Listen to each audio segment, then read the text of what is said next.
செய்திகள் தொடர்கின்றன. திருப்பத்தூர் பகுதியில் அறிவிக்கப்படாத மின்வெட்டு 6 மணி நேரம் தொடர்வதாக பொதுமக்கள் வேதனை தெரிவித்துள்ளனர். வேலூர் மாவட்டத்தில் திருப்பத்தூர் மின் பகிர்மான வட்டத்திற்கு உட்பட்ட ஜோலார்பேட்டை, வாணியம்பாடி, ஆம்பூர் உள்ளிட்ட பகுதிகளில் 2 மணி நேரம் மட்டுமே மின்சார வெட்டு இருக்கும் என்று அறிவிக்கப்பட்டிருந்தது. ஆனால் தற்போது கூடுதலாக 4 மணி நேரம் மின்வெட்டு அமல்படுத்தப்பட்டு வருவதாகவும், இதனால் தினமும் 6 மணி நேரம் மின்சாரம் இன்றி அவதிக்குள்ளாகி வருவதாகவும் அப்பகுதி பொதுமக்கள் வேதனை தெரிவித்துள்ளனர். இந்த அறிவிக்கப்படாத மின்வெட்டால் மாணவர்களின் படிப்பு பாதிக்கப்படுவதாகவும், தொழிற்சாலைகளும் வணிக நிறுவனங்களும் இயங்க முடியாத நிலை ஏற்பட்டுள்ளதாகவும் பொதுமக்கள் குறிப்பிட்டனர். மணச்சநல்லூர் அருகே கோவில் பூட்டை உடைத்து சுமார் 1 கோடி ரூபாய் மதிப்பிலான ஐம்பொன் சிலைகளை மர்ம நபர்கள் கொள்ளையடித்து சென்றுள்ளனர்.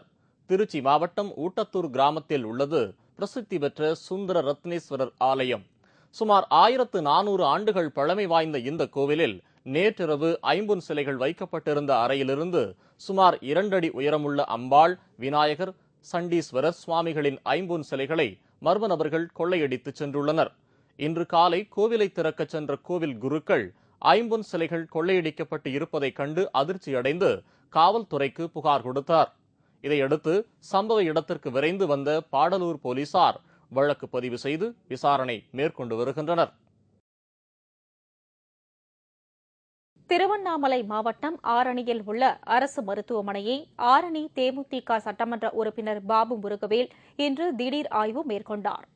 புறநோயாளிகள் பிரிவு, அறுவை சிகிச்சை பிரிவு, குழந்தைகள் பிரிவு உள்ளிட்ட இடங்களை அவர் ஆய்வு செய்தார். அப்போது நோயாளிகளின் குறைகளை கேட்டறிந்த அவர், மருத்துவமனைக்கு தேவையான அனைத்து சலுகைகளும் கிடைக்க வழிவகை செய்யப்படும் என்று தெரிவித்தார். தூத்துக்குடி துறைமுகத்தில் பெரிய வகை கப்பல்கள் வந்து செல்ல வசதியாக ஆழப்படுத்தப்பட்ட தளத்தை மத்திய கப்பல் போக்குவரத்து துறை அமைச்சர் ஜி.கே. வாசன் திறந்து வைத்தார்.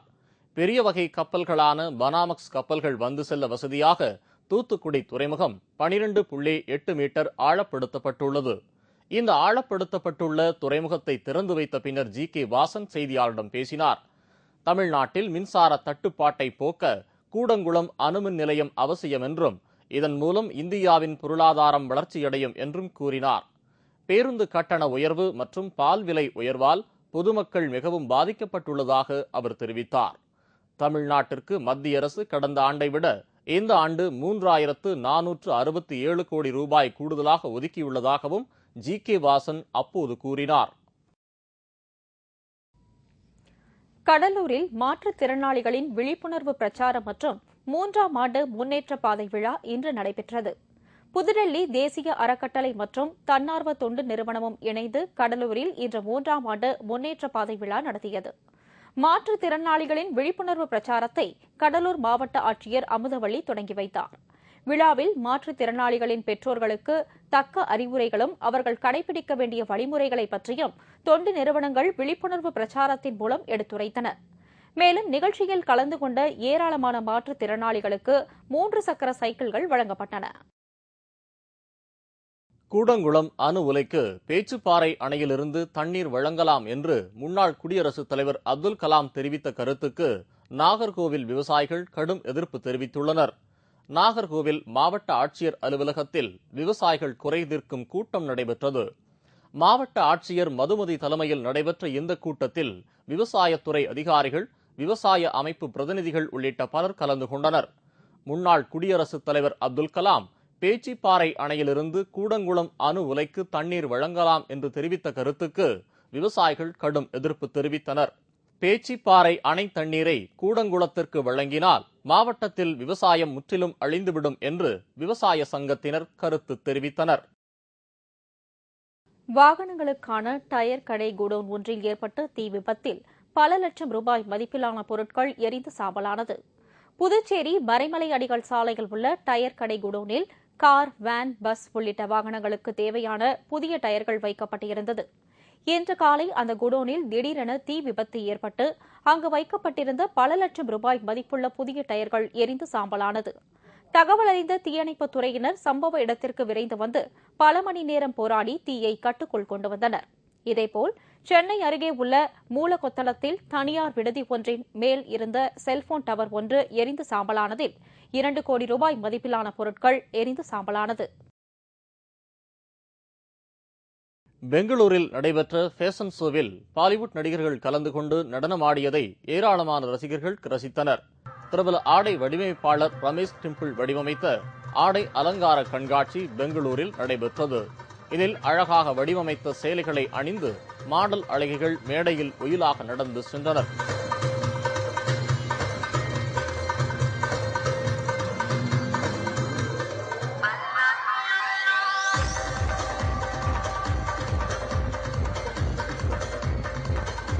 இந்த ஃபேஷன் ஷோவில் தேசி பாய்ஸ் என்ற இந்தி படத்தில் நடித்துள்ள பாலிவுட் நடிகர்களான அக்ஷய் குமார், ஜான் ஆப்ரஹாம் ஆகியோர் மேடையில் தோன்றி நடனமாடி ரசிகர்களை பரவசப்படுத்தினார்கள். அவர்களுடன் பாலிவுட் நடிகை தீபிகா படுகோனேயும் மேடையில் தோன்றினார்.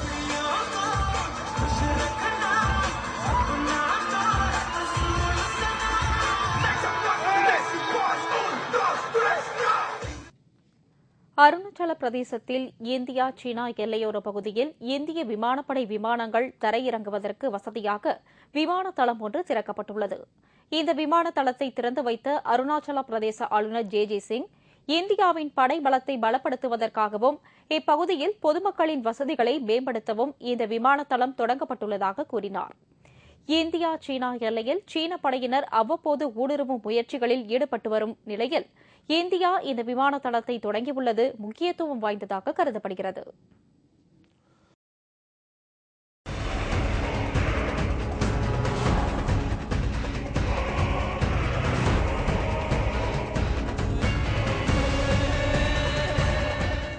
ஆச்சரியம், ஆனால் உண்மை. இன்று நாம் காண இருப்பது சாகச வீரர்களை. இளமையில் இருந்தே பயிற்சி எடுத்துக் கொள்வதன் மூலம் அற்புத சாதனைகளை படைக்க முடியும். இந்த இளம்பெண் ஒற்றை காலில் இன்னொருவர் தலையில் நின்று நடனமாடுகிறார். பின்னர் வளைய மூங்கிலில் ஒருவர் தோளில் உட்கார்ந்து மேலே குதித்து மீண்டும் அந்த மூங்கிலில் நிற்கிறார். இளைஞர்களின் சாதனை வியக்க வைக்கிறது.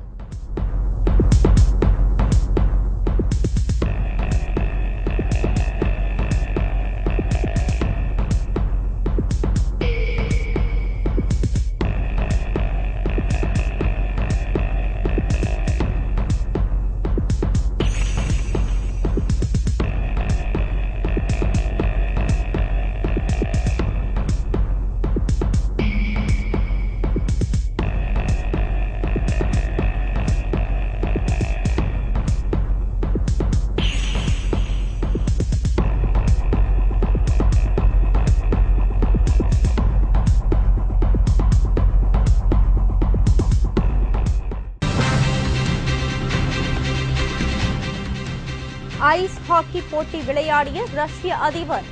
விவரம் இடைவேளைக்கு பிறகு.